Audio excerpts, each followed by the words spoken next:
Κανείς δεν πλησίαζε ποτέ σε αυτές τις πλευρές έχοντας ξεκάθαρη ιδέα για το τι αναζητούσε. Πάντα μας έλεγαν ότι ήταν η πιο όμορφη γυναίκα στην ιστορία. Όμως νέες αναλύσεις, DNA και εγκληματολογικές ανακατασκευές προτείνουν μια τρομακτική εναλλακτική. Ο τελευταίος Φαραώ μπορεί να μην ήταν καθόλου βασίλισσα της ομορφιάς. Αντίθετα, ίσως υπήρξε μια γενετική βόμβα με καθυστερητή. Το DNA της Κλεοπάτρας αναλύθηκε επιτέλους. Και αυτό που αποκάλυψε είναι απολύτως τρομακτικό. Φαίνεται πως η μεγαλύτερη μάχη της δεν ήταν ενάντια στη Ρωμαϊκή Αυτοκρατορία, αλλά ενάντια στη δική της βιολογία. Και να το εξής παράδοξο. Τα στοιχεία κρύβονταν μπροστά στα μάτια όλων για 2.000 χρόνια. Αρκεί να ξέρεις πού να κοιτάξεις. Η πόρτα προς τον κάτω κόσμο. Για 2.000 χρόνια, οι άμοι της Αιγύπτου κρατούσαν σφιχτά ένα συγκεκριμένο μυστικό. Ένα μυστικό που έχει μπερδέψει ιστορικούς και κυνηγούς θησαυρών για αιώνες. Μιλάμε για τον τελευταίο τόπο ανάπαυσης του τελευταίου Φαραώ, της βασίλισσας Κλεοπάτρας. Συνήθως οι περισσότεροι ειδικοί σας λένε ότι έχει χαθεί. Ισχυρίζονται ότι είναι θαμμένη κάτω από τους σύγχρονους δρόμους της Αλεξάνδρειας, χαμένη για πάντα σε σεισμούς και ανερχόμενες παλήριες. Όμως, τα τελευταία 20 χρόνια, μία γυναίκα τολμούσε να λέει ότι όλοι έκαναν λάθος. Αυτή η γυναίκα είναι η Κάθλιν Μαρτίνεθ. Δεν είναι η τυπική ακαδημαϊκός με το τουίντ σακάκι. Είναι ποινική δικηγόρος που στράφηκε στην αρχαιολογία, καταγόμενη από τη Δομινικανή Δημοκρατία και δεν αντιμετώπισε αυτό σαν μάθημα ιστορίας. Το αντιμετώπισε σαν έρευνα κρύας υπόθεσης. Χειρίστηκε την εξαφάνιση της Κλεοπάτρας σαν σκηνή εγκλήματος που έπρεπε να αποκρυπτογραφηθεί. Ενώ όλοι κοιτούσαν αριστερά, η Μαρτίνεθ κοίταξε δεξιά. Το προφίλ που έφτιαξε για την ύποπτη την οδήγησε 48 χιλιόμετρα δυτικά της Αλεξάνδρειας, σε έναν ξεχασμένο και ερειπωμένο ναό που ονομάζεται Ταποσέρους Μάγνα. Και το 2022, το έδαφος κάτω από τα πόδια της αποκάλυψε επιτέλους μια τεράστια ανομαλία. Η Μαρτίνεθ και η ομάδα της διέσπασαν τον ασβεστόλιθο και βρήκαν κάτι που απλώς δεν έπρεπε να υπάρχει. Μια σύραγγα. Όμως όχι οποιαδήποτε σύραγγα. Αυτό το πράγμα είναι ένα εκπληκτικό αντίγραφο ενός θρυλικού σχεδίου. Είναι λαξευμένο μέσα σε συμπαγή βράχο και εκτείνεται πάνω από 1.300 μέτρα. Αυτό είναι σχεδόν 1,5 χιλιόμετρο. Έχει ύψος περίπου 2 μέτρα, είναι βυθισμένο στη λάσπη και το νερό και κατευθύνεται ευθεία προς τη Μεσόγειο θάλασσα. Οι αρχιτέκτονες το αποκαλούν γεωμετρικό θαύμα. Είναι ένα αριστούργημα μηχανικής που ταιριάζει με τη θρυλική αρχαία ελληνική σύραγγα του Ευπαλίνου. Αλλά εδώ έρχεται το ερώτημα του 1 εκατομμυρίου. Γιατί να φτάσουν σε αυτά τα άκρα? Γιατί να ανοίξουν σύραγγα 12 μέτρα κάτω από τη γη μέσα σε ασταθή και επικίνδυνο βράχο? Δεν κατασκευάζεις ένα υδραγωγείο 1,5 χιλιόμετρου για έναν ασήμαντο χώρο. Αυτό υπονοεί τεράστια σημασία. Η ανακάλυψη ενός βυθισμένου λιμανιού ανοιχτά της ακτής υποδηλώνει ότι δεν επρόκειτο απλώς για έναν απομακρυσμένο ναό. Ήταν ένας κόμβος. Και η Μαρτίνεθ πιστεύει ότι αυτή η σύραγγα οδηγεί στο τέλος της διαδρομής. Η θεωρία της Μαρτίνεθ είναι τρομακτικά απλή. Η Κλεοπάτρα δεν κρυβόταν απλώς από τον θάνατο. Κρυβόταν από τη Ρώμη. Κρυβόταν από την ταπείνωση του να παρελάβνει αλυσοδεμένη. Ήθελε να ταφεί δίπλα στον εραστή της, τον Μάρκο Αντώνιο. Ήθελε να αθανατιστεί ως η ζωντανή ενσάρκωση της θεάς Ίσιδας. Και για να το πετύχει αυτό, χρειαζόταν έναν τάφο που να μην μπορούσε ποτέ, μα ποτέ να βεβηλωθεί. Έθαψε τον εαυτό της εκεί που πίστευε ότι κανείς δεν θα κοιτούσε ποτέ. Η Κάθλιν Μαρτίνεθ μπορεί να έχει βρει την κεντρική είσοδο αυτού του ιερού καταφυγίου. Και ενώ δεν έχουμε βρει ακόμα τη βασίλισσα, τα στοιχεία που έχουμε αποκαλύψει δείχνουν προς μια σκοτεινή αλήθεια. Αυτό που βρήκαν μέσα στα στόματα των νεκρών άλλαξε τα πάντα. Η αυλή των νεκρών. Μέσα στο συγκρότημα, η ομάδα έκανε μια ακόμα ανακάλυψη που τους έστειλε ρίγη στη σπονδυλική στήλη. Θαμμένες σε 16 λαξευτούς τάφους υπήρχαν μούμιες, όμως δεν επρόκειτο για συνηθισμένες ταφές. Όταν οι αρχαιολόγοι κοίταξαν μέσα στα κατεστραμμένα πρόσωπα των νεκρών, είδαν κάτι να λαμπυρίζει στο σκοτάδι, χρυσό. Μέσα στα στόματά τους, εκεί που έπρεπε να βρίσκονται οι γλώσσες τους, υπήρχαν φυλαχτά φτιαγμένα από χρυσό φύλλο. Οι αρχαίοι Αιγύπτιοι πίστευαν ότι για να επιβιώσεις στη μετά θάνατον ζωή, έπρεπε να μιλήσεις στον Όσιρη, τον κυρίαρχο του κάτω κόσμου. Έπρεπε να υπερασπιστείς την υπόθεσή σου. Μια χρυσή γλώσσα χαρίζει τη δύναμη να μιλάς σε έναν Θεό. Προσφέρει αυτό που αποκαλείται χρυσή ευγλωτία. Υπάρχει όμως ένα ερώτημα. Γιατί βρίσκονται εδώ? Γιατί σε αυτόν τον συγκεκριμένο ναό? Η Μαρτίνεθ πιστεύει ότι δεν επρόκειτο απλώς για τυχαίους αριστοκράτες. Ήταν άνθρωποι της Κλεοπάτρας, ο στενός της κύκλος, η αυλική της. Τάφηκαν εδώ, εφοδιασμένοι με τη μαγεία, για να απευθυνθούν στον Όσιρη, ίσως για να αναγγείλουν την άφιξη της βασίλισσάς τους. Σκεφτείτε τι σημαίνει αυτό. Δεν σκαλίζουμε απλώς ένα νεκροταφείο. Βρισκόμαστε σε μια βασιλική αίθουσα υποδοχής. Είμαστε στην νεκρόπολη της. Και αν οι αυλικοί την περιμένουν εδώ, τότε η πόρτα πρόκειται να ανοίξει. Παρά την ανακάλυψη της Μαρτίνες, απέχει ελάχιστα από το DNA της βασίλισσας. Όσο όμως περιμένουμε να σπάσει η τελευταία σφραγίδα, έχουμε ήδη ένα κλειδί για τον γενετικό κώδικα της Κλεοπάτρας. Ή τουλάχιστον έτσι νομίζαμε. Για να δούμε το πρόσωπο της Κλεοπάτρας, δεν χρειάζεται να περιμένουμε τη σύραγγα, αρκεί να κοιτάξουμε τα οστά της αδελφής που εξολόθρευσε. Ο σκελετός που κρυβόταν ήταν στην πραγματικότητα μία βασιλική πριγκίπισσα που κυνηγήθηκε μέχρι τέλους. Για να κατανοήσουμε τους νεκρούς που βρέθηκαν στο Ταposέρους Μάγνα, πρέπει πρώτα να κατανοήσουμε την αδυσόπιτη φύση της γυναίκας που υπηρετούσαν. Η ιστορία θυμάται την Κλεοπάτρα ως ερωτική κατακτήτρια, όμως το οικογενειακό της δέντρο έμοιαζε περισσότερο με δεξαμενή καρχαριών και η μεγαλύτερη απειλή της δεν ήταν κάποιος Ρωμαίος στρατηγός, ήταν η μικρή της αδελφή, η Αρσινόη τέταρτη. Η σχέση τους ορίστηκε από καθαρή τοξική φιλοδοξία. Όταν η Κλεοπάτρα εξορίστηκε, ήταν η Αρσινόη που ανέλαβε τον θρόνο. Όταν ο Ιούλιος Καίσαρας έφτασε στην Αίγυπτο, ήταν η Αρσινόη που οδήγησε τον στρατό εναντίον του. Ήταν μια πολεμική πριγκίπισσα που κατάφερε να παγιδεύσει τον Καίσαρα μέσα στο παλάτι. Η ιστορία όμως γράφεται από τους νικητές. Η Αρσινόη συνελήφθη τελικά, σύρθηκε στη Ρώμη και αναγκάστηκε να βαδίσει με αλυσίδες. Τα ρωμαϊκά πλήθη δάκρυσαν για χάρη της, ένα κορίτσι στα δεσμά. Αυτή η συμπάθεια της έσωσε τη ζωή και εξορίστηκε στο ναό της Αρτέμιδος στην Έφεσο, στη σημερινή Τουρκία. Πίστεψε ότι ήταν ασφαλής. Πίστεψε ότι το ιερό έδαφος θα την προστάτευε. Έκανε λάθος. Το 40, ένα προκυνής εποχής, η Κλεοπάτρα έπεισε τον Μάρκο Αντώνιο να κάνει το αδιανόητο. Έστειλε δολοφόνους στα σκαλιά του ναού. Τις σύρανε έξω και τις αφαίρεσαν τη ζωή. Ήταν ένα σκάνδαλο που συγκλώνησε τον αρχαίο κόσμο. Για εμάς όμως, 2.000 χρόνια αργότερα, μας έδωσε μία τοποθεσία. Γνωρίζαμε ακριβώς πού διαπράχθηκε το έγκλημα. Για αιώνες πιστεύαμε ότι η Αρσινόη είχε χαθεί από την ιστορία. Μέχρι που στις αρχές του 20ου αιώνα, αρχαιολόγοι στην Έφεσο ανακάλυψαν έναν μοναδικό τάφο γνωστό ως το Οκτάγωνο. Μέσα βρισκόταν ένας σκελετός. Τα οστά ανήκαν σε νεαρό άτομο. Αν η θεωρία τους ήταν σωστή, αυτά μπορεί να ήταν τα λείψανα της Αρσινόης τέταρτης. Το χρονολόγιο ταιριάζει, η τοποθεσία ταιριάζει, η ηλικία ταιριάζει. Αν αυτή ήταν η Αρσινόη, είχαμε τον γενετικό κώδικα της Κλεοπάτρας. Θα μπορούσαμε επιτέλους να απαντήσουμε στα ερωτήματα για την εθνικότητά της, την υγεία της και τη γενεαλογία της. Είχαμε τον χάρτη της βιολογίας της βασίλισσας. Η επιστήμη όμως έχει τον τρόπο της να καταστρέφει μία καλή ιστορία. Οι αρχικές δοκιμές DNA απέτυχαν λόγω μόλυνσης. Τα οστά είχαν χειριστεί πολύ συχνά. Πρόσφατα όμως, σε μελέτη του 2025, προηγμένη ανάλυση μας έδωσε επιτέλους μια απάντηση. Τα αποτελέσματα δεν ήταν απλώς κουγκτριακτικά, ήταν βιολογικά αδύνατα. Το αγόρι στον τάφο. Για χρόνια, ο σκελετός στην Έφεσο ήταν ο μόνος μας καθρέφτης για το πρόσωπο της Κλεοπάτρας.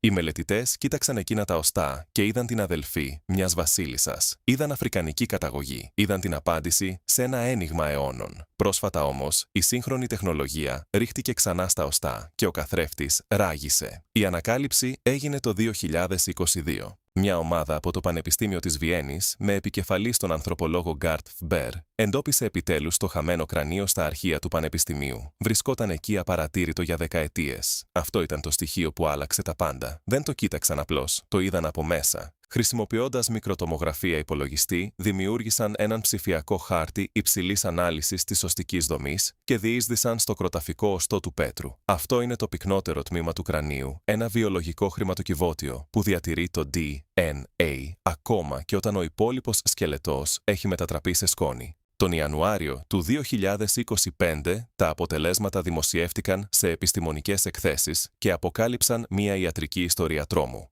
Ο σκελετός δεν είναι της Αρσινόης. Δεν είναι μιας γυναίκας 20 χρονών. Δεν είναι μιας Αφρικανής πριγκίπισσας. Το DNA απέδειξε την παρουσία χρωμοσώματος E.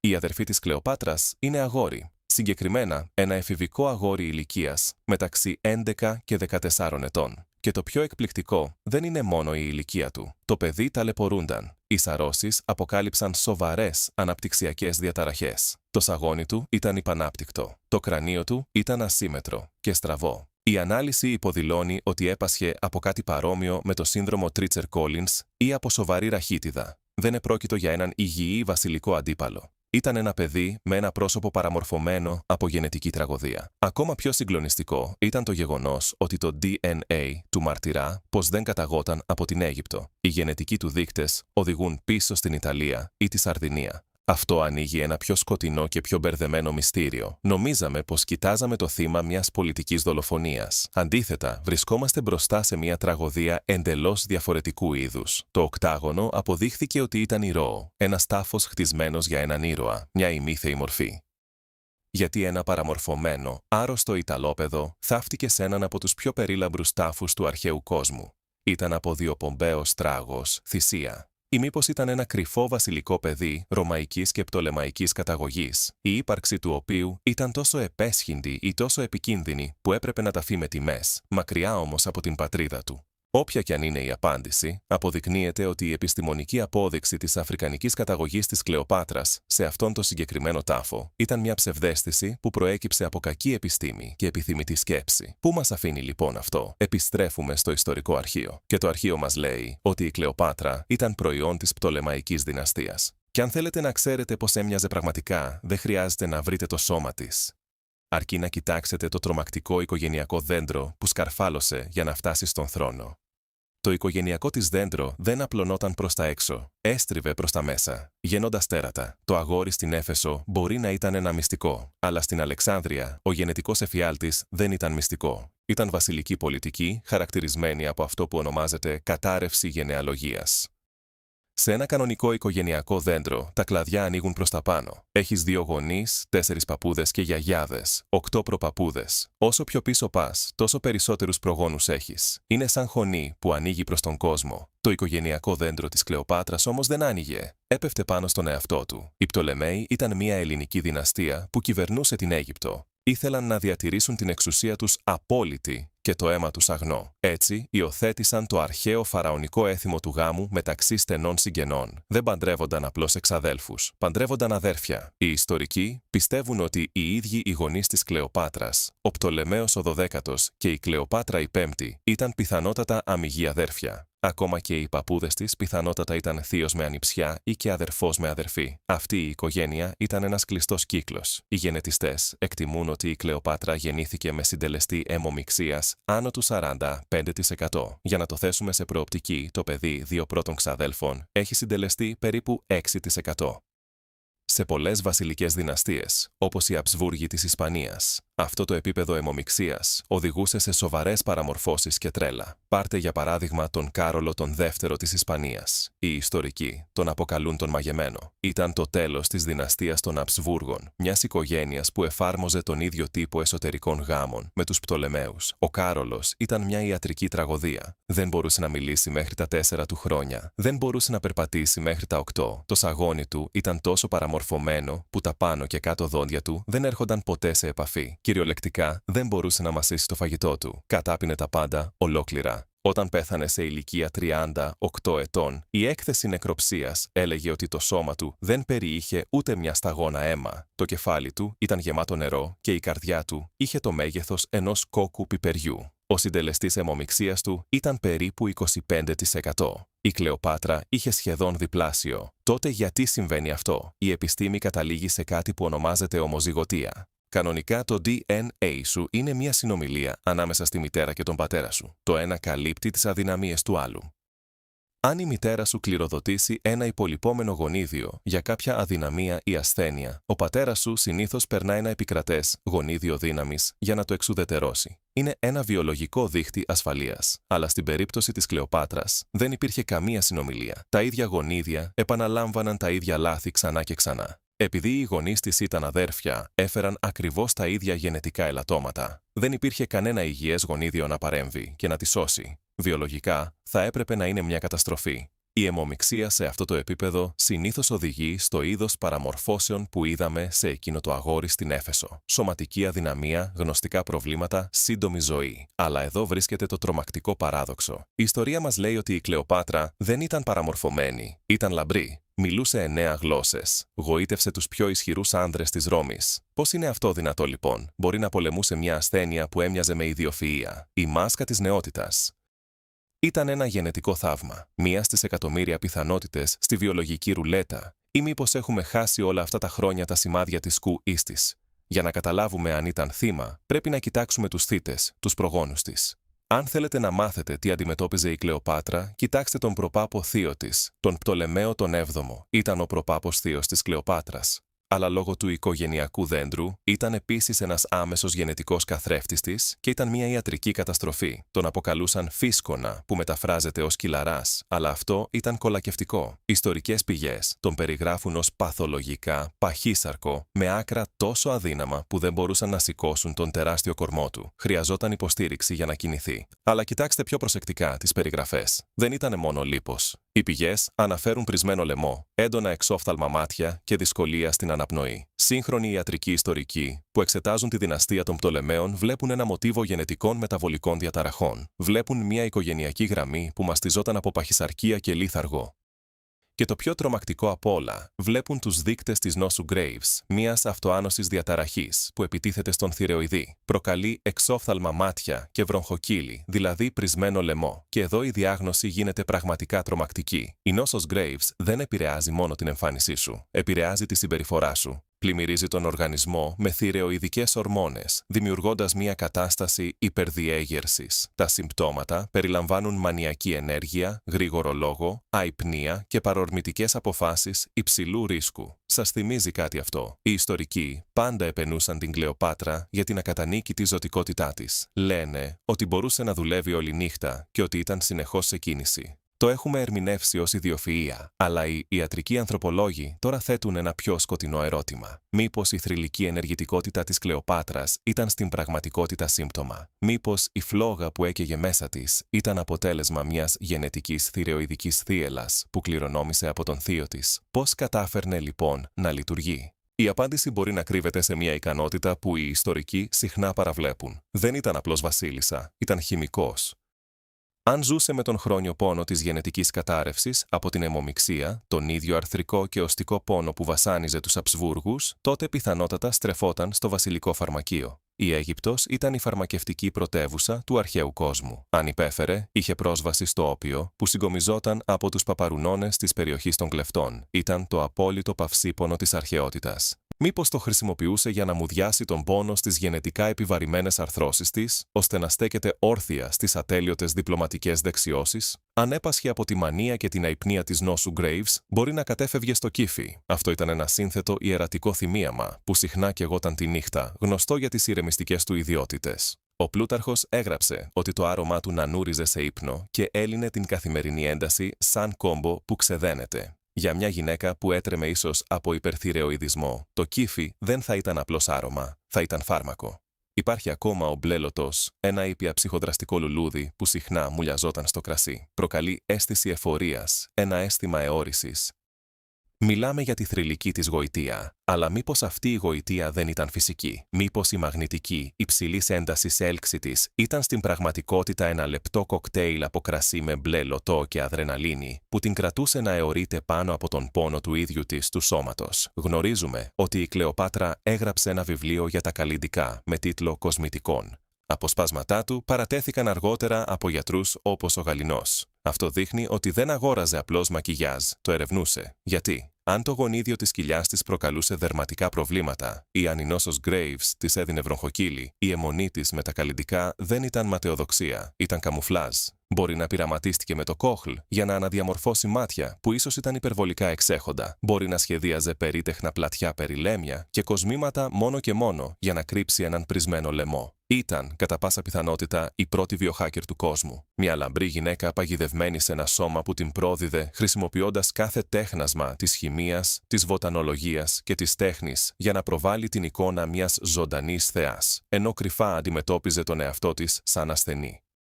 Ζωγράφιζε ένα ψέμα πάνω στο πρόσωπό της. Η αλήθεια όμως βρίσκεται κάτω από τη γη. Τι θα βρούμε εκεί? Και αυτό μας φέρνει πίσω, στο σημείο από όπου ξεκινήσαμε, βαθιά κάτω από το ναό Ταποσύρης Μάγνα, όπου η Κάθλιν Μαρτίνεζ συνεχίζει να σκάβει. Για 20 χρόνια αναζητά τον τελευταίο τόπο ανάπαυσης της Κλεοπάτρας.